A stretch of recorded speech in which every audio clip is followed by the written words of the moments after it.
Good evening, everybody. Welcome along to this edition of SportsView on LearMedia.tv. Good evening, Anna. Good evening, everyone. Good evening, Joe. Evening, everyone. Good evening, Derwynne. Hello, everybody. And we're all hale and hearty here on Monday, the 3rd of February 2025. We're moving along a year older than I saw you last, and a great night in where was I? I forget where I was. I was so many parties over the weekend. I was at my own Friday night, and then we were in Clahan, Clahan Club Saturday night. Off the road from me. Yeah, another function. So there we are, and we were at the old Starbucks last night, Derwynne, for liver and chips in Enzo's. So there you are now. Please me, liver and chips. And tell you, nothing like it. But we have the usual suspects here on the program. Press the red button on the right hand side to subscribe to our channel, and it's very much appreciated. And all the details that they are going across the stream. We had wins in the Premiership for Arsenal. Yeah. You know why I'm saying that. Nottingham Forest, Liverpool, Everton, Southampton, Fulham, Wolves, Spurs, Crystal Palace, and of course Arsenal 5-1 over Man City, and in the Championship, Blackburn, Plymouth, Norwich, and Leeds are still flying high. They had a 7-0 win over Cardiff.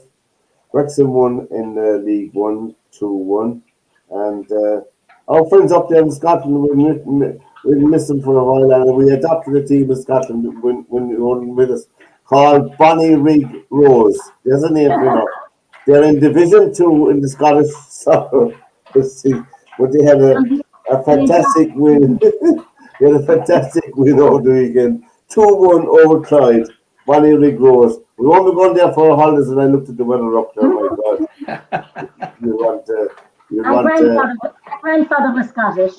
Yeah, and Grimsby had a 2-0 win over Bromley in League 2, so they did well as well.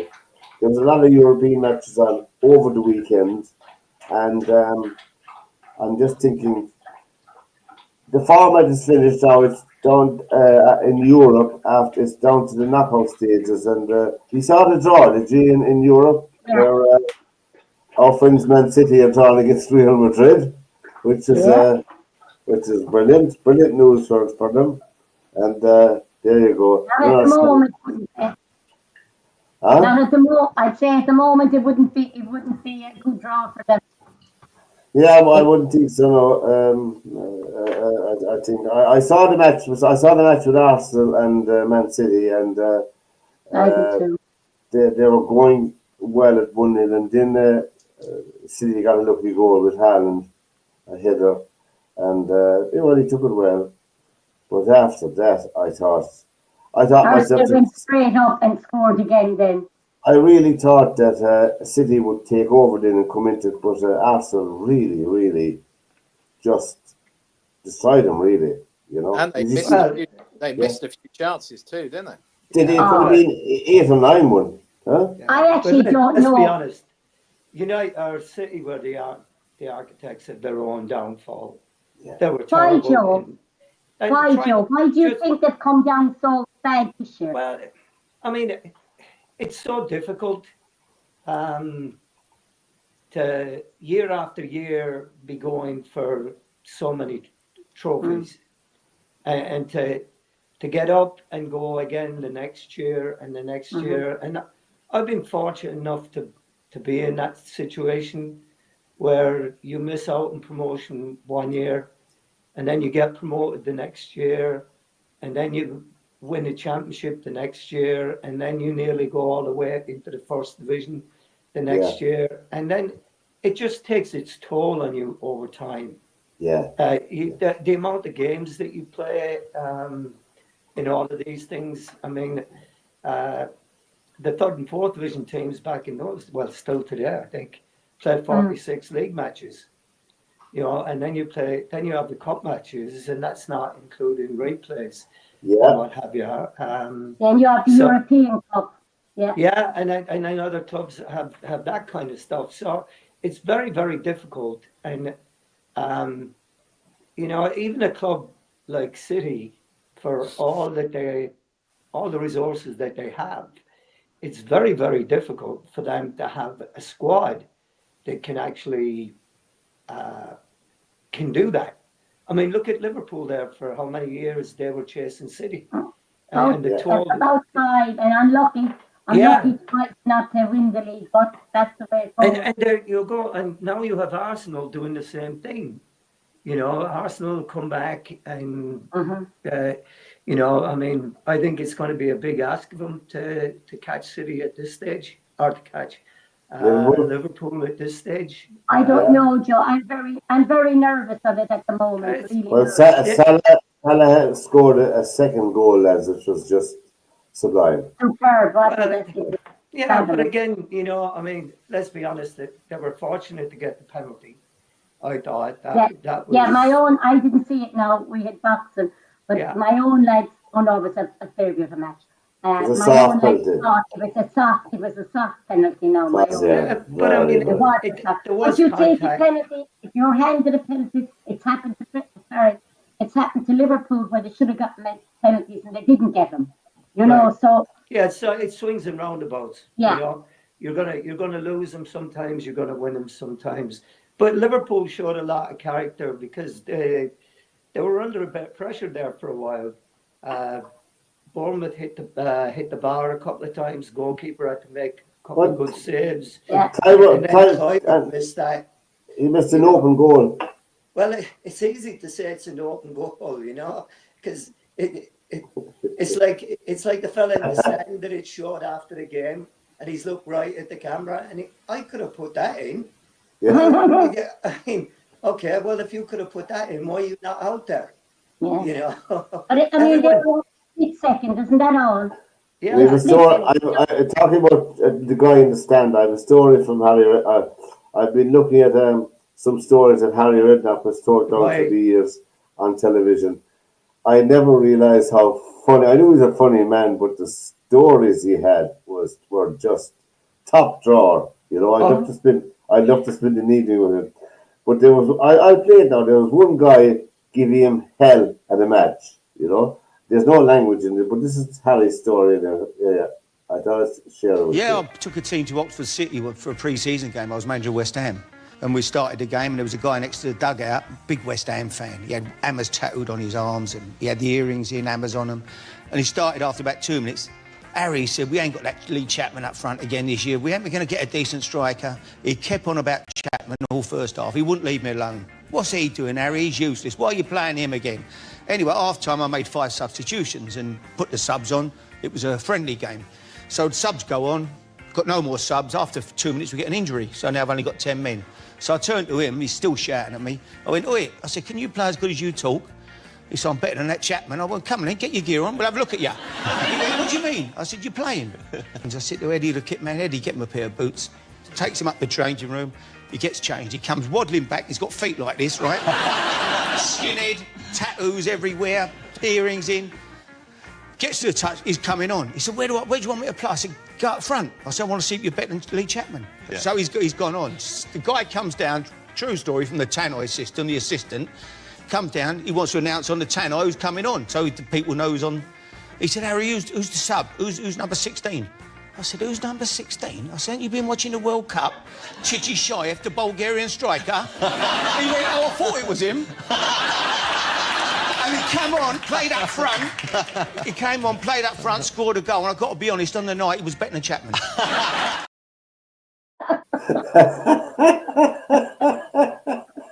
Well, you know something. He's a character. He was doing an interview when he was manager of Spurs. Yeah. And, he was getting ready to do a TV interview, and the camera's going and what have you. And they had a fella that played for them at the time. And then he went to Villa after that, or he went from Villa to Spurs because he'd been scoring a lot of goals. I forget his name now anyway. But Harry is getting ready for the thing, and then the interview and what have you. Next, all of a sudden, a ball comes flying, right? And they're having shooting practice on the field behind him. So he's there. All of a sudden, the ball comes flying right over Harry's shoulder and smacks into the camera. And Harry turns around and, in his usual way, who do you have to know was that? Ah, it's you. No wonder you're in the reserves. And he was a bit more colourful than that. Yeah, yeah. But he's a character. I mean, he says, we had 3 World Cup winners in our team at West Ham. He said, and we couldn't win an argument. The rest of us must have been crap. Yeah. Well, that's a fair point. They had 3 World Cup. Yeah, he's a character, that's for sure.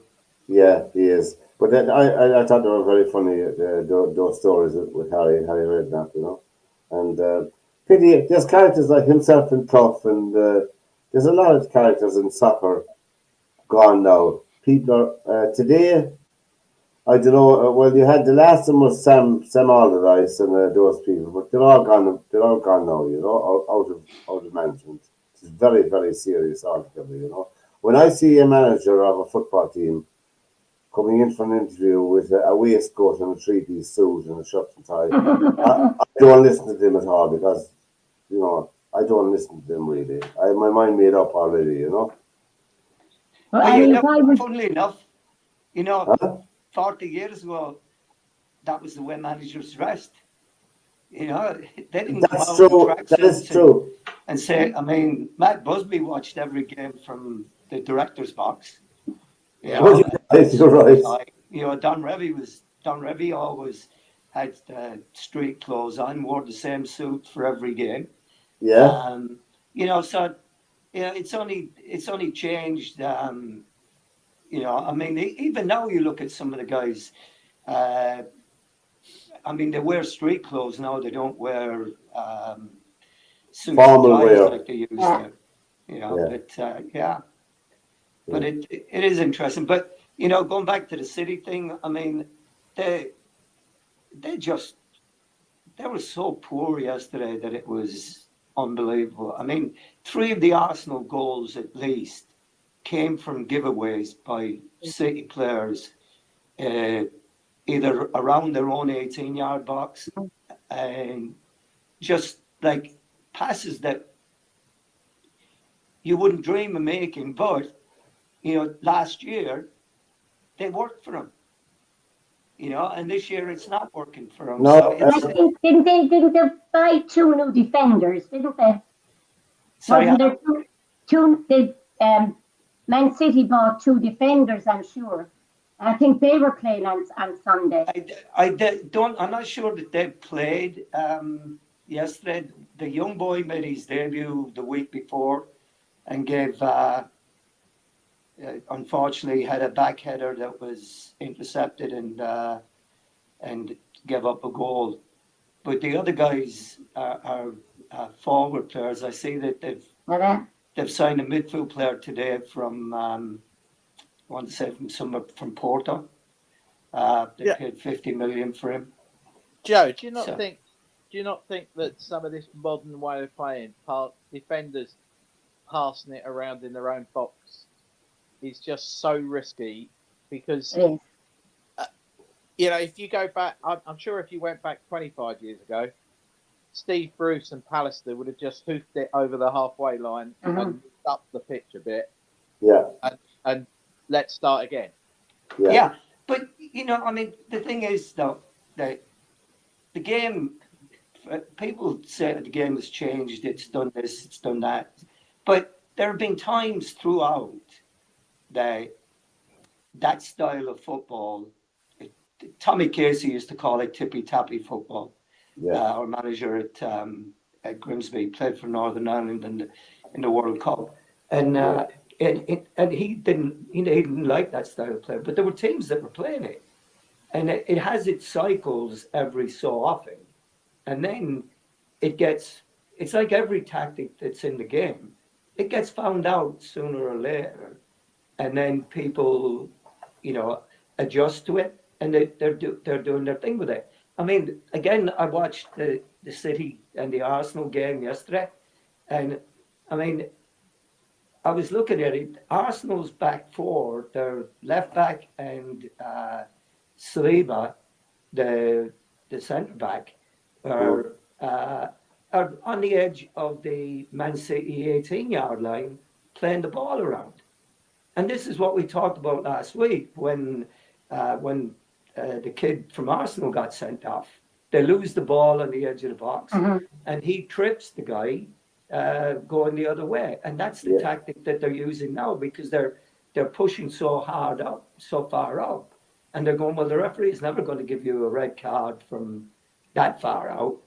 Well, of course, they're not going to give one now after all the hullabaloo about last week. So, you know, but the styles, you know, they all have their day. Even Chapman back in the day when he was manager of Arsenal, and he was a big fitness, Herbert Chapman. He was a huge fitness fanatic. Arsenal were the fittest team in the country at the time, but his take on the game was that a well-placed long ball over the top is a very useful weapon to have in your armory. It is. You know, so people talk about long ball, and they used to chase him down all day long.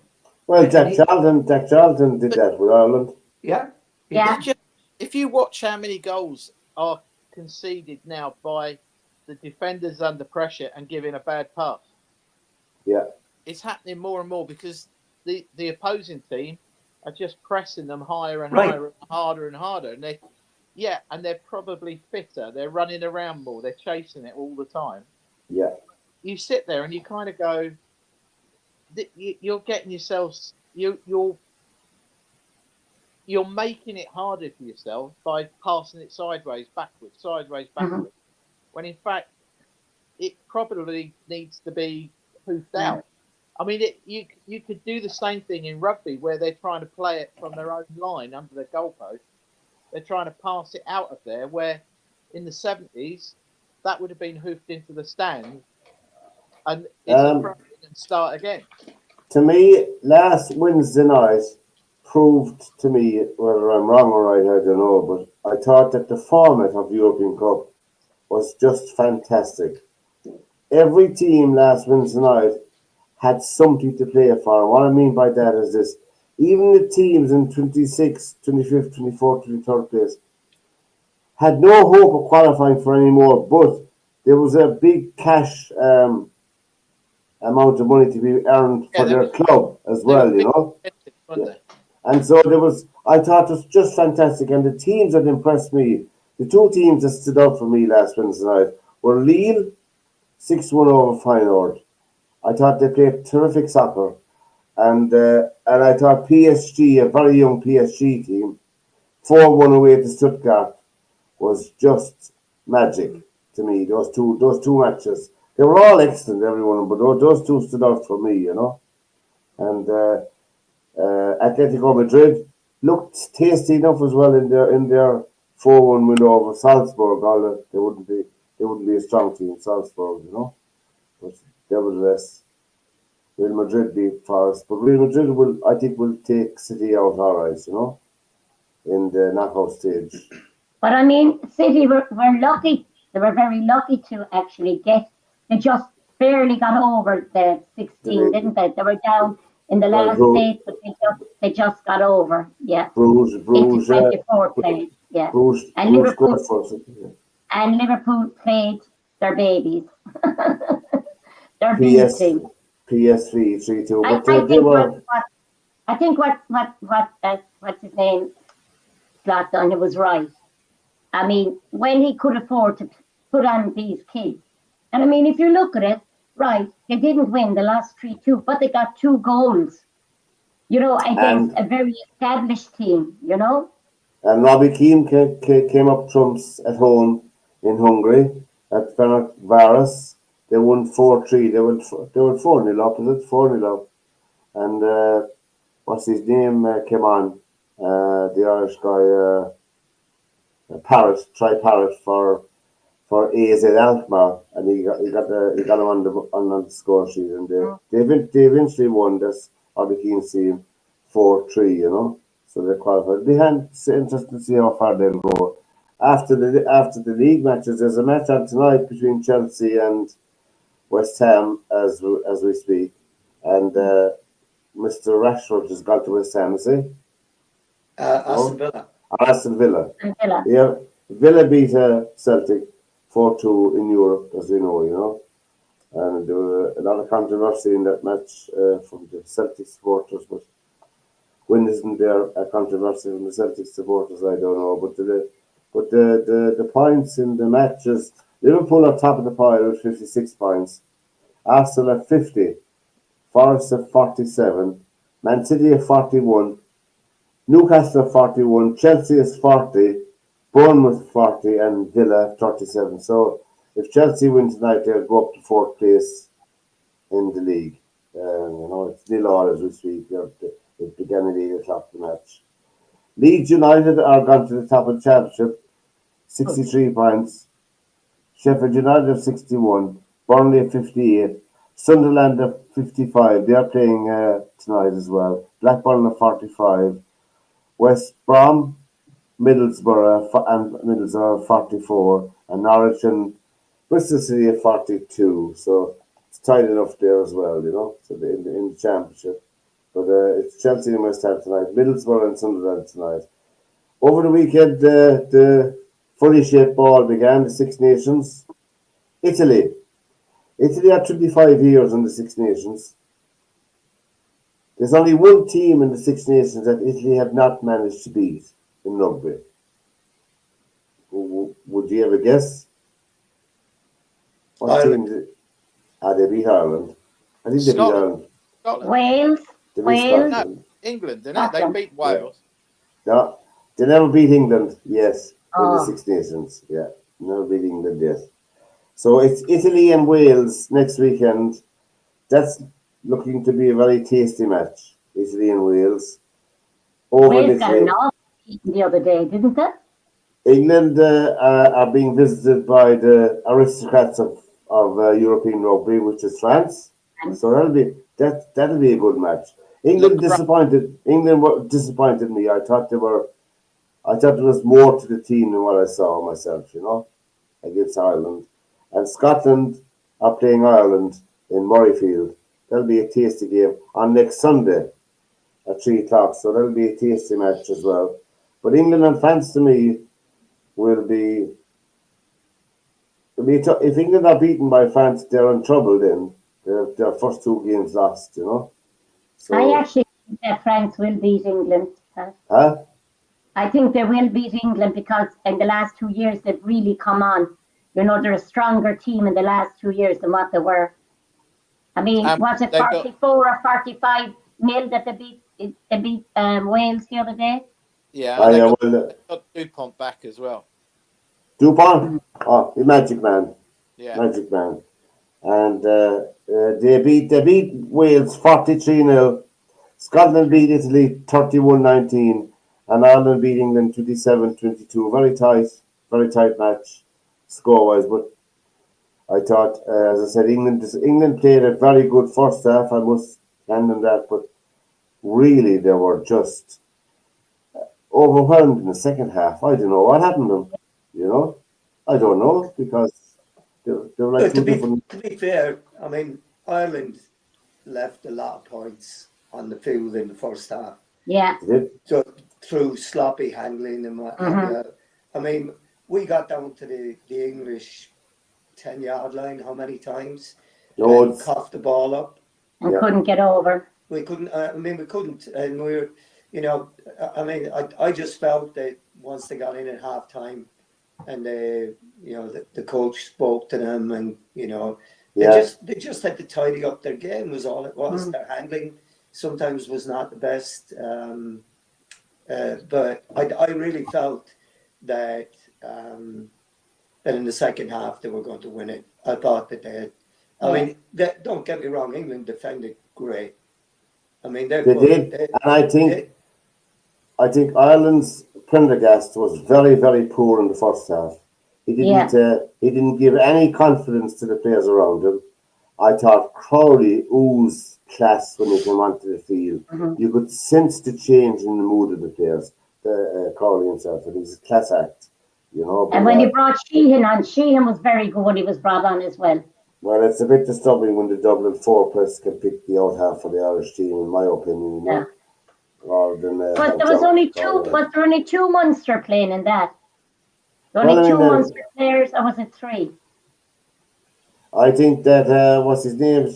Keane Healy was a sub. I think he'll have to be in a home for the bewildered before he'll get off the team, you know. Mm-hmm. And they should be building for the World Cup, not playing a 38-year-old, you know, keeping another young. Anyway, that's my opinion. I won't let it all out, you know. It's But my opinion. you've got. I mean, the Wales-Italy game is the playoff for the wooden spoon. In reality, You know, I watched the Scotland match before the Ireland England match, They're and tough. I thought that, you know, Italy just looked a little bit. I mean, they when they came back and tied the game up, 19-0. Yeah. they really looked like a decent, good team at that time. Yeah. And I thought that they were going to go on to win it, but the previous part of it, when they gave up the points, and then after they tied it, they kind of went back to what they were before, and they were very inconsistent in it. And I think if they, sorry, go on, Derwynne. No, go on. So I think if they if they get their consistency back, I think that Wales are going to have their. This is not the Italian teams that we've seen in the past. No, they're not a rollover team. I think the big problem Italy have is that when it gets to that 60-minute mark and they bring on the subs, the what they now call finishers in rugby, they haven't got the depth of player. Their best players are playing for 60 minutes, right, and not 80. And like when you look at Wales, 15 minutes into that game against France, Wales looked really good. That first 15 minutes. And then Wales, you can see it as soon as they get a try against them. You can see their heads go down, and they're like, "Oh, here we go." And you know what? They were never going to beat France. I mean, France are probably the best in the world at the moment. You'd say, wouldn't you? They're one of the top teams, even though they're in the rankings. They're only ranked fifth. You're splitting hairs between them and South Africa, aren't you? I agree with you there. Yeah, I agree with you there. Wales have got no confidence whatsoever, and you could see it on Saturday for 15 minutes. Wales were probably the better team, and then all of a sudden they get a try, and Wales' heads go down, and they're out of it. A little bit like England. England, a little bit towards the end there, that last 20 minutes, were just battling to stay in the game, weren't it? Because Ireland was just steaming up the pressure. And like Joe just said there, at 19-all with Scotland-Ireland, Italy looked like a good team. But they haven't got 15 players that can make 80 minutes. Yeah. Subs. They're bringing on a little bit like Wales. They're bringing on youngsters, and then they're not as good as that first 15 players that go out on that pitch. No, you know, you look at Ireland, that what they're bringing on. Look at France, what they're bringing on at 60 minutes. Yeah. They're bringing in really good players who are probably wondering why they're not starting the game. And did France's number 9 get injured? Did he? No, they took Dupont off because he basically. Not Dupont. I meant number 10. They're number 10. Yeah, they took him off. They took Dupont off as well. Yeah. But they put on that. Then they got that Le Guérac. Yeah. At 10, who last season was one of their star players, and he's not making the first hour. Yeah. There's only 20 minutes to play, but they're Ireland and France are just big teams, and they've got depth. Yeah, that's true. They can bring on the players, and it won't affect the team. It won't affect the team at all. In fact, it'll make it a bit better in many cases. You know. Yeah, I mean, it's like I said. To me, when you watch Ireland bringing on the 5 subs in at 60 minutes, they're bringing on 5 players that are probably, some of them are British Lions. So you're saying that France will beat England so in the next match? Will France beat England? Yeah, all day. I think so too. Yeah. And I think so. Scotland and Ireland. Ireland will win that without too much I trouble. don't know. But I think they will, but it won't be that easy, I think, Derwynne, because I think Scotland in the last 3 years have really come on. Yeah, Yeah, but they're all right. the pundits. What's his I name? think you're right, Jones. Anna. Jones, I who think- writes for the Times. What's his name? The ex-rugby now. What's his name? Jones. Robert Jones, is it? He writes for the Times. He said think- that the Six Nations contest will come down to Ireland versus France. Yeah. The winners of that will be the champions. You could say the same a little bit about Scotland when they get to that last 20 minutes, they're bringing on some youngsters and who are not that experienced. Yeah. Wales are bringing on complete, like getting their first cap. Yeah. Half the time. France are bringing on players who've won championships and been in World Cup semi-finals and everything else. It's a hell of a different level of experience that's coming on, isn't it? So we're But I saying think France, if you look France at the size, if you look at the size of Wales and the size of Scotland, we'll say, and you look at the size of France, I mean, they have a much, much bigger pool to pick from.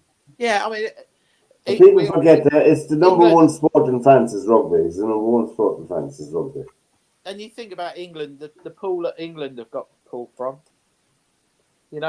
Ireland's not that big, is it? They're not pulling from that many people.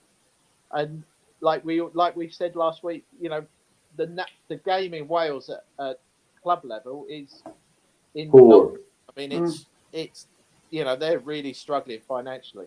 Yeah. So if you look at, there's a really good program on iPlayer about how Wales dismantled when Wales was winning everything through the sort of the late 90s and early 2000s. They had a massive academy system where the players were basically brought in at 14 and they trained with the first team at 14. And then Welsh Rugby Union stopped funding it. So their whole academy scheme now is totally gone. I know their underage teams are poor as well. Yeah, and, I mean, there was I think it was Scrum 5. It's called. It's a Welsh rugby program, and they basically were saying when Gatland left, that's when they stopped the academy, and all these kids that were training 3 nights a week at the Vale, which is an enormous training ground, a big hotel, golf courses, and all the rest of it. Yeah. But that's where Welsh Rugby got their headquarters. But when they stopped funding it, suddenly it became the emphasis was put back on the clubs to produce the players. Yeah. But the clubs got the money to produce the players. So it's like they went in a downward spiral. And you've got Dan on this program. You've got Dan Biggar, Jamie Roberts, James Hook. You could name Mike Phillips. You could name all the players, Wing Jones, and all the rest of them. Yeah. They were saying that they were being taken through the different levels by people who had won Grand Slams, who had won Triple Crown. Yes. Championships. They're being dragged through the levels. And then Welsh Rugby Union basically lost a lot of sponsorship and a lot of stuff like that. And they pulled the academy rather than saying, we'll jettison something else and keep the academy, put the money in the academy again. They went to the biggest source and said, no, we've got to stop that. That's the biggest outlay. We've got to stop that. And Dan Biggar was saying that if you look at it, Dan Biggar as a 14-year-old was practicing kicking with Neil Jenkins, who was the best kicker in the world. There you go. I'm 14 and I'm looking at my hero. Not only am I looking at my hero, I'm he's passing me balls and telling me you want to do this, you want to try this. Yeah. So I had the best kicker in the world, and there's no about that. You can't take all that away and then still expect you to be one of the best rugby teams, can you? There's another point as well. I mean, regarding money, because there's a lot of public money in Ireland. Not a lot, but there's a sports council. There's a lot of money that's available to even professional sports, as you know, and to soccer, to GA, to rugby in Ireland. And there's huge support for it because of the health implications for the population. So there are. I'm sure that a lot of schemes, of course, in Britain has been decimated with cutbacks and everything like that in Britain and in many countries as well. But in Ireland, they've held on to the large sporting grants for sport, because for the health of the nation, it's pretty good. But Pat, it's the three big names, the GAA, the rugby, and the soccer, that they're given all that money to, because in boxing, and we're the most successful sport in Olympics in Ireland, we don't get a quarter of what they're getting. And they have money, Joe, or Pat, we don't. You're right, but it's the administration of the units are important as well. The administration of the sport by the particular governing body has to instill confidence as well in it, in the organisation, so that they can legitimately make their case and apply for it. They're doing that year after year, and we're still not getting it. I know. To be fair, though, I mean, to be fair, that's really not the case, because you look at the two best funded entities in Irish sport are horse racing and greyhound racing. They get more money than anybody else. Oh, where? I didn't think they did now. Well, horse racing Ireland gets a huge subsidy. I mean, Cork and Limerick played a hurling match in the pouring rain Saturday night. There was 30,000 people at a league match, which is a phenomenal. They were streaming live up in Trahan GA Club against Saturday night. It ended up in a draw. It ended up in a draw anyway. But I'm just saying that there's huge support. But I saw the infrastructure of rugby over in France, and it's phenomenal. It's phenomenal.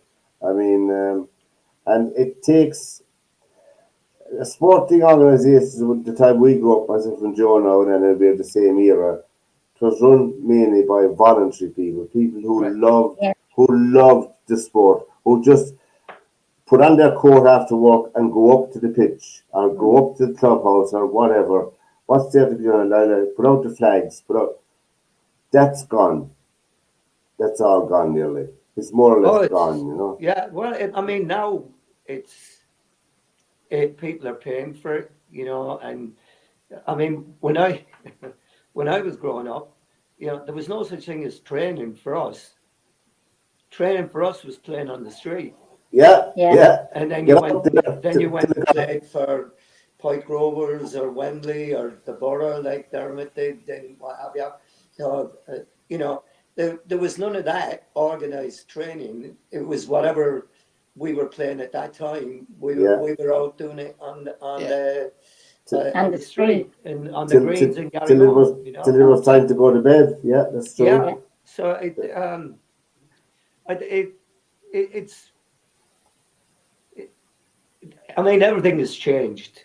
So, and it's never going back to the way it was, because everything now, every sport is like that. I mean, I remember running for Limerick AC, and John Brosnan, who was our coach, had a key to the People's Park. And the church at the corner, at the corner St. Michael's. There? Yeah, St. Michael's. The Protestant church that was there. Yeah. Right. Yeah. We used to go in that gate. Still there, Joe. And we used to run around that side of it, because there was a light at the gate that was just around the corner from me. Uh-huh. So you could actually see the young fellas for a little while, and then you lost them in the dark, and they were off doing. We did it in 2 nights a week. That was the only training I ever did with any kind of a club, because I was able to. I mean, you don't need much for running, right? You just need a footpath that was around the park, and we ran that. Yeah, but now you're looking at, I mean, when you look at everything that's out there now, with all this organization, with, I mean, hurling has great organization in terms of younger teams and what have you, and training facilities and all that kind of stuff. So I mean, everybody now, everybody that plays intercounty hurling in Ireland, I dare say, every single one of the panel of 30, 35 or 40 when you start of the season, or 40, they all have gym membership. Every single one of them have gym membership. That's about three or 400 quid a head by 40. But Pat, I'm going back maybe 5, 6 years. The first year Limerick won their All Ireland, we'll say, of the last 4. Kylie came down to the boxing club and asked my son Kenneth, could he arrange a charity match between the footballers and the hurlers, And Kenneth laughed at him. Kenneth said, look away, he said, she gave loads of money. He said, it doesn't filter down like that, he said. It doesn't filter down, he said. So they did, they came down, they had to join, had to members, otherwise you can't. They spent 6 weeks learning how to box, and out in the South Court Hotel it was on. They made, I think, 5,000-6,000 euros out of it, the GAA that time. So it's like a lot of things. It mightn't filter the whole way down, I agree with you there. Clubs, Yeah, I agree with you there. But it's an expensive business no matter what you're doing with it. Over the week, last night, I know, Derwynne, I saw a lot of sport last night. I watched the end of the Pebble Beach. Obviously, I had to watch the end of the Pebble Beach golf tournament because of Lowry. I love watching Lowry. I think Lowry relaxes everybody, including the commentators, the crowd, and everybody. Just don't be so tense. Just relax. And I think you relax. I think McIlroy loves playing with him anyway. I think they're big mates, those two. Yeah, and the kid. And anyway, Rory McIlroy won his first victory in Pebble Beach as a professional, and he won the tournament at minus 21, 66, 70, 65, and 66, 3.6 million. There was a nice check. Shane Lowry finished runner-up at minus 19, 66, 70, 65, and 68. 2.16 million he won for second place. So they were both smiling in the ring. I don't know where we're all gone wrong anyway. Seamus Power was forgotten about, but he was playing at Pebble Beach as well. Seamus Power from Waterford. He finished at minus 11. He finished down in 38th place. He got $272,000. So the Irish took a lot of money out of California over the weekend.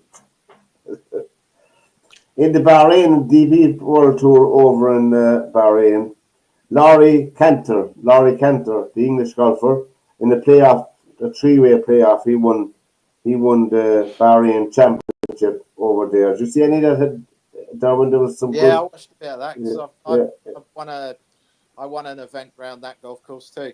Yeah. 408,000 euro he won for his weekend over in the sunshine in Bahrain. Playoff on three-way playoff up 18, isn't it? Now I want to show you something here, lads, which I came across. We're talking about golf. This is the ball of Tiger Woods. Lanny, what about this? Vern, this is extremely difficult. This is one of the toughest pitches on the entire place here. He's got to put this well. You can see him looking up the slope. He's almost got to put it up to where you saw Trevor Immelman's ball come from to get it close. Well, I am reminded of Davis Love here 4 or 5 years ago when he pitched in. Yeah, he's a little bit further up, I think, than Davis was. Yes, he is. Got the same basic kind of shot. He's going to have to get it close, he's going to have to put it up into the slope, though, somewhat. And, of course, it's made a lot tougher by having that second cut right behind the ball. It almost forces him, I think, to put it back and have to hit a low shot. He cannot put it up in the air with the second cut that close behind the ball. You can see him putting it back in his stance right here and picking the club up like he's going to hit right down on it. And he's picked out a landing spot that is a good 25 feet above the hole. There's a good chance he doesn't get this inside DeMarco's ball.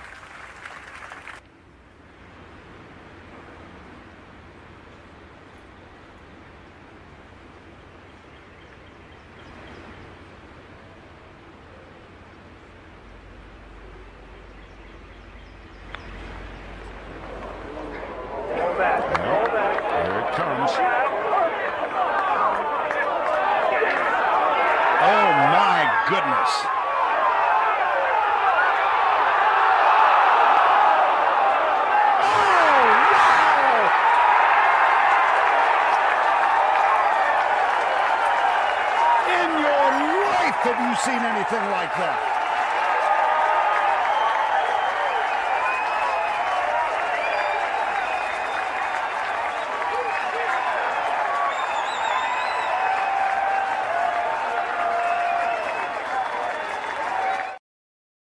Imagine playing the 2 ball with him and he hits that shot and you say to yourself, 16th at Augusta, that was.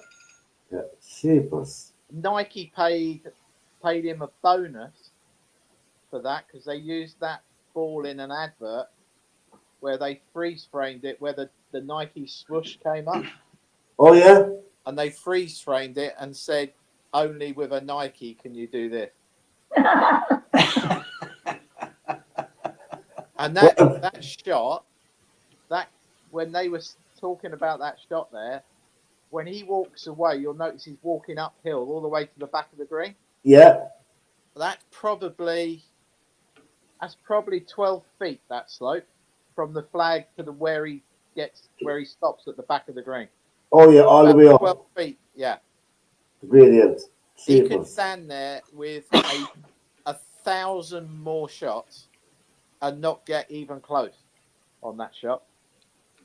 But he was a unique one-off. He was the Pele and Messi of golf,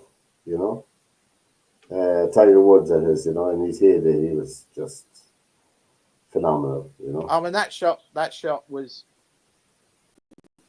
never to be repeated. You couldn't do that again. Once in a lifetime. Yeah, it really was, Anna. I mean, to get that, not only is that slope, but that green speed-wise is. I don't know if you noticed, the ball virtually came to a stop before it took the right-hand turn and go down towards the flag. But if that ball had been travelling, it wouldn't have made that last little wiggle from about 18 inches out. It wiggles left a little bit. Yeah. And that ball was at dead weight. I mean, that was dead weight means it literally got to the hole and just collapsed in. Yeah. If that had been travelling at speed, it wouldn't have taken that wiggle back towards the hole. It was on the right-hand side of the hole. But he was super confident in his own ability anyway and hitting the ball. But the Tournament of Champions was on, the ladies in the ladies golf, and Kim A-Lim won that in Lake Nona, just played in Lake Nona. And she won at 20 under, 65, 69, 67, 67. Leona Maguire had a very good tournament. I think she finished fourth, I think, at minus 10, 70, 68, 72, and 68. Leona played well, she doesn't have the length in her driving, and so the par 5 seemed to do her in the round. But anyway, she did very well. And I think she won 56 grand or something for her weekend. So she did well, the lady here. In the Super, in the German Masters, in the Super, Carl Wilson, the reigning world champion, beat Barry Hawkins 10-9 to to win his 100 grand. So he had a nice weekend. I want to ask you, where is the JCB Golf and Country Club? Where is it? Yeah. Leicestershire, Staffordshire, somewhere like that in the Midlands. Excuse my ignorance of my geography now, but how far? What, from London? Yeah. Probably an hour north of London. Hour and a half maybe. Going up towards Leicester. It's Staffordshire it is in, I think. It's Staffordshire. Yeah. I presume JCB is called after the JCB company, is it? It is, yeah. Their factory's just down the road, and the Lord Bamford owns the club. I get his phone number after. You are? I'll get his phone number after. No, the Live Golf have their tournament on there this year. They're playing in the JCB Golf Club on the 25th to the 27th of July. 7,300 yards is the course. So the new course is. John Ram won there last year. Yeah, it's all right. I mean, it's not a great golf course. It's not. We're spoiled, aren't we, for golf courses in Britain? Yeah. And Ireland. I mean, it's a nice course. It's got one signature hole that's a little bit like the one at Sawgrass, Joe. It's an island green. All right. Yeah, it's downhill to an island green, and everybody wants to go and play that one hole, but the other 17 are probably not that memorable, shall we say? And what about viewing from the okay, the view and stuff like that. Yeah. We're planning our year in our head anyway. I don't know what the money, but we're planning in our head anyway. But that's. This is the ball of Tiger Woods. Lenny, what? It was a good weekend for the Irish in the golf. Very good weekend. You just wanted to see that chip again, did you? Both Shane Lowry and Rory, we have our tickets got for the Irish Open in the K Club because Lowry and McIlroy are confirmed as participating in the Irish Open in September in the K Club. So that should be. I think there's we got them for the Friday. I don't know. Is there any? I don't think there's any tickets available for Saturday, lads. They think they're going already. We were lucky, but we like to get to Friday because that's the day that people are concentrating whether they want to stay for the weekend or go away. The golfers are talking about. So should be a huge occasion because there's a lot of huge, a lot of top 40, 50 golfers. Scotty Scheffler, by the way, was playing in Pebble Beach as well over the weekend. He finished at -10, I think. -10. And anyway, as we've come to the end of another show, but during the week, let me see, Chelsea and I don't know what the score is now. I had it up on my screen a while ago, but it's gone. But it was 0-0 that's coming up to half time. That's Chelsea and West Ham, is it? Yeah, Chelsea West Ham, yeah. In the Premiership. So we'll be able to watch the second half of football. Okay. West Ham are ahead at half time, 1-0. Wow. Jay Bowen. What about Everton? He could be in trouble there, Anna. Yeah, I mean, I've been honest, Joe. I know Everton are down near the end, but they're after having the last 5 or 6 matches, and they're scoring 2 and 3 goals. So, I mean, I don't think anybody, it's not himself, I think they will be weary, Oh, yeah. Because I do think that the way they're playing, they take one game at a time. They're not looking that they're top of the league. They just take their games as they're coming. And I think we've all said it here in our house anyway. It'll be a sticky one. You would expect Liverpool to win, but most of the Everton Liverpool games have been draws. A lot of them have been draws, you know. But that would be the one. If we could win that one, I'd say we're nearly there. Like, you know. Yeah. Liverpool have got a bit of a run as well over the next few games, haven't they? They've got Man City as well, haven't they? No, we haven't them until near the end of February, I think. Is that? Yeah, I think we're playing tomorrow night. I'd say Pep will be gone at the end of the season. Do you think that's? I feel sorry for him because the man doesn't know what to do, or who to look at. I don't. Who's that? No, he was just there. Yes, he was just there yesterday. I said to Tracy, I think the man is. I thought he was crying. They kept pouring the money into the wheelbarrows and they still took it. So I got no sympathy, I'm afraid. So, sorry, who are you talking about there? We're talking about Pepe. Oh, he's fine. He'll just rebuild this again. They've just bought 4 players. I know, yeah. They've got the money, but you know, you say to yourself, so they'll buy. Yeah, they'll buy. Go on, Joe. Sorry. No, go on. And they'll buy another 4 in the summer. Yeah. You know, so they'll have a whole new team by the time they start. But then you have to try to get them to work together, to get used to playing together, you know. Yeah. But I mean, there should be a lot of points taken off of City for all the they've done. It's the last day of this transfer window that they go on about, and how many players that I didn't look it up. How many players that Man United buy? None. I don't think we bought anyone either. No, Liverpool haven't bought anybody. No. United haven't bought any. City closed on a deal for the Gonzalez, is it? Yeah, they bought some midfield player today, but. The rest of Evan Ferguson has gone to West Ham. That's right, on loan. Gone on loan. I'm trying to think. Arsenal haven't done anything. Spurs have signed the fella from Bayern Munich, Tell, the centre forward. They've signed him. So I don't know, but an interesting one, right? And talking about your team, Liverpool. I mean, how much money does Mo Salah want? They're not saying. Yeah, well, I looked at, and I meant to say this last week, but I looked at the payroll for Liverpool. Yeah. Mo Salah is making 340 grand a week. Mm-hmm. Right? Virgil van Dijk is making 300 grand a week. Right?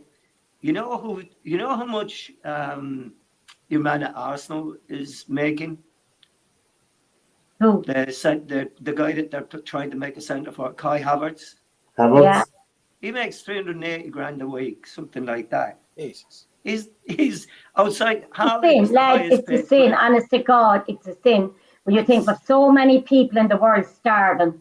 Yeah. And even here in Ireland and in England, the homeless, Rashford was on 360 grand a week. Yeah. Rashford's getting 325 a week. Yeah. And he's still getting paid when he's not playing. Yeah. I looked at the Spurs. I wonder what Highland is getting. Haaland is making $500,000 a week. A week? Yeah. Oh my God. Well, he's not, I tell you, he's not too good with us at the moment. Well, he got two touches in the first half against Arsenal yesterday. He touched the ball twice. That's only 250 grand a touch. They actually said that at half time, what they were saying is he got the ball 9 times. That's it. They said 9 times he barely touched the ball in the first half. Yeah. That's not bad, though, is it? He's there then. It's not bad. I'd be laughing because in all the time, 50 grand a kid. every time Liverpool, he can't get the better of that. He's never got the better of Van Dijk. Never. And Villa are paying 70% of Rashford's wages. Right. Now they've got him on loan. See. John Egan, who used to play for the Republic of Ireland and Sheffield United, is gone to Hull City. Oh, yes. In a move, yeah. John is 32 now. Of course, I went to boarding school with his dad, John as well, John Cena, who was a famous. Was his father a Gaelic football player? Oh, famous Gaelic footballer. One of the a superb footballer in the 70s and 80s in Kerry. He was Kerry, right? Yeah. Yes, Yeah. they won the All Ireland in 75 and 76 and 78, 79 and 80 and 83, 84, 5 and 6. So he won 7 or 8 All Ireland medals in a very tough time there, you know, John. The drink killed him like a lot of Irish people, unfortunately. Did you win? Did you win? Anyway, so we're planning on going to the JCB on the 25th, 6th, and 7th for Live Golf and the Irish Open in September. I know what else is going to come up. Anything else? And this is, of course, we're at the end of the show, lads, and that was a blast again on a Monday night. By the way, if any of you are on a TikTok, some of the clips from these shows are on TikTok. If your friends want to see them, Martin, our other friend in the background here with us, clipped out some pieces because you can't put up long clips on TikTok. So he clipped out bits to put it up on TikTok, so you can tell your friends about it. Our younger friends, that you can see us on TikTok as well, you know. But from Anna, Joe, Derwynne, and myself, lads, it's been a blast again. We'll see you next Monday night, a cooler day, and happy sporting for the rest of the week. Take care and good See you, night. boys, girls. Bye, everyone. Good luck, Anna. See you Bye. next Have a week.